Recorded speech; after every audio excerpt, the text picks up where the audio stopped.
Pemirsa, meningkatnya popularitas global Korean Wave melalui musik K-pop mendorong tersebarnya budaya Korea di dunia termasuk Indonesia. Lantas bagaimana dengan Indonesia? Mampukah budaya Indonesia bersaing melawan dominasi budaya asing? Berikut liputan tim Delik RCTI. Tingginya antusiasme generasi muda pada budaya K-pop ikut memunculkan kekhawatiran akan hilangnya jati diri bangsa akibat tergerus budaya luar. Era teknologi kini berkembang begitu pesat. Namun, kondisi ini membuat minat masyarakat Indonesia akan budayanya semakin berkurang, khususnya kalangan anak muda. Banyak anak muda Indonesia sudah melupakan budaya bangsa Indonesia dan terpengaruh oleh budaya luar negeri. Faktor kemajuan teknologi informasi adalah salah satu faktor yang membuat kecintaan anak muda akan budayanya semakin berkurang. Bukan hanya itu, bahkan banyak anak muda yang menilai budaya Indonesia adalah budaya yang kuno dan tidak mengikuti zaman.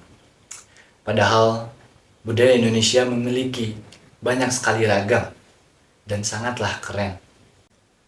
Sebagai masyarakat Indonesia, seharusnya kita mencintai dan mengembangkan budaya kita sendiri dan memperkenalkan budaya kita ke muka dunia, sehingga budaya kita dicintai oleh masyarakat dunia. Lalu, bagaimana peran kita sebagai generasi muda dalam mengembangkan nilai-nilai budaya di era teknologi ini?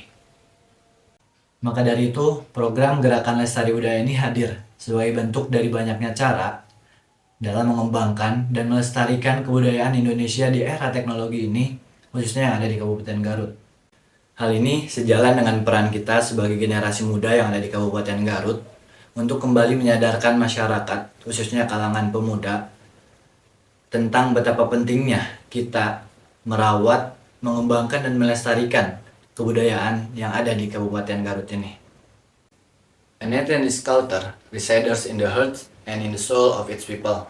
Kabudayaan hiji bangsa aya dina hate jeung jiwa masyarakatna.